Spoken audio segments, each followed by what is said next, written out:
Nous allons donc, ainsi que nous l'avons annoncé dans notre conclusion, commencer à examiner les rapports que la philosophie entretient avec ce qui n'est pas elle, disons avec les autres formes de connaissance. Il sera ici d'abord question des relations qui existeraient entre d'une part la philosophie et d'autre part la science. Commençons par un constat, celui-là qui consiste à montrer que la philosophie n'est pas la science, pas plus que la science n'est la philosophie. D'un point de vue historique, les deux disciplines entretiennent, on va dire, trois types de rapports, ou bien on pourrait même s'amuser à dire que l'histoire des relations entre la philosophie et la science prendrait aisément la forme d'un film, mais avec trois séquences, trois épisodes. Le premier épisode a pour théâtre l'Antiquité grecque, qui consacre une période d'indistinction, de confusion, si vous préférez, entre la philosophie et la science. Mais ça veut dire qu'à cette époque-là, vous connaissez l'expression qu'on employait, la philosophie était considérée comme la mère des sciences, mais au sens où elle englobait en son sein, mais tous les domaines de l'activité intellectuelle des hommes.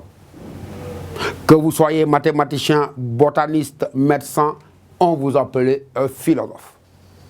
Vous remarquerez d'ailleurs que c'est nous autres modernes qui faisons des Pythagore, des Thalès, des Euclide, des philosophes, des mathématiciens plutôt.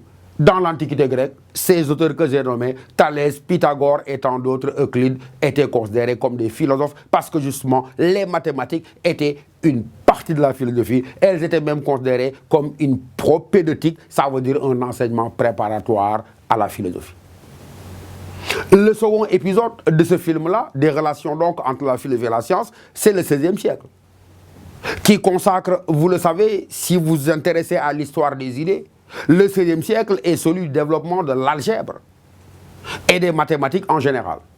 Et donc sur la base du développement de l'algèbre et des mathématiques, à partir du XVIe siècle, il va y avoir un processus d'autonomisation par lequel, de manière progressive, la plupart des disciplines vont revendiquer un statut propre, une méthode et une démarche spécifique pour se distinguer et s'émanciper, mais de la tutelle de la philosophie. Au XVIe siècle, nous avons déjà dit donc, les disciplines commencent à prendre leur indépendance à l'égard de la philosophie. C'est par exemple les sciences physiques avec Galileo Galilei. C'est par exemple la chimie avec Lavoisier. C'est par exemple la médecine avec Claude Bernard. Bref, entre le 16e, 17e, 18e et 19e, c'est la période d'émancipation des sciences à l'égard de la tutelle de la philosophie. Et à partir du 19e, même, des disciplines nouvelles telles que la sociologie, la psychologie, vont disputer à la philosophie ce qui semblait être, mais ça sache garder, c'est-à-dire simplement le domaine de l'humain. Et notre époque est justement celle qui consacre une période de complémentarité dans les relations entre la philosophie et la science. Mais il faut dire, au terme de ce constat historique, que s'il y a trois types de rapports, d'indistinction, nous avons dit, d'autonomisation et ensuite de complémentarité, il faut dire qu'aujourd'hui, philosophie et sciences, c'est clair, appartiennent à deux domaines distincts de l'activité intellectuelle des hommes. Mais pour faciliter votre compréhension, il ne suffira pas de dire, jeunes gens, que philosophie et sciences appartiennent à deux domaines distincts de l'activité intellectuelle des hommes. Il faudra tracer leur marque de rupture et de séparation. Nous avons déjà dit qu'elles se distinguent à trois niveaux, philosophie et sciences. Par leur objet d'étude, elles se distingueront par leur démarche, mais également par leur finalité. Objet d'étude, méthode ou démarche, finalité. La science, de toute manière, on l'a définie de façon minimale comme l'étude objective d'une partie bien déterminée de la réalité. Et dire la science qu'elle est l'étude objective d'une partie bien déterminée de la réalité revient à montrer différemment que la philosophie, elle, nous l'avons déjà dit dans notre propos inaugural, elle n'a pas pour objet d'étude tel aspect particulier, mais elle est un discours englobant et totalisant. La science, quand elle se penche sur la nature, elle est gouvernée par le principe du déterminisme selon lequel la production des phénomènes observables est régie par des lois nécessaires dont le travail du savant mais simplement consiste à mettre à jour. Et c'est pourquoi nous simplifions en disant qu'elle répond, la science, à la question du comment des choses. Et que, du point de vue de sa démarche, elle repose sur 5 aspects fondamentaux: l'objectivité, l'universalité, la rationalité, la neutralité. Il faut préciser la neutralité axiologique, morale, et enfin le caractère apodictique de ces résultats. Là où la philosophie, si on fait la comparaison, nous savons très bien qu'à l'objectivité qui est non pas de l'ordre du donné, mais du qu'était en science, on a l'habitude de montrer que toute philosophie porte les marques de son auteur, qu'elle est forcément imprégnée de subjectivité individuelle sans qu'elle ne se réduise à une subjectivité totale et entière. Nous y reviendrons. En montrant également que là où la science, elle se contente de dire le monde tel qu'il est, de découvrir les propriétés des choses, la philosophie, elle ne dit pas le monde tel qu'il est, elle ne dit pas les choses telles qu'elles sont, mais souvent telles que le philosophe les voit, telles qu'il les conçoit, telles qu'il voudrait qu'elles fussent même. Et c'est pourquoi donc, en rapport avec la finalité, il faudra montrer que la science, j'ai bien dit, couplée à ses applications techniques, elle a une finalité d'ordre matériel.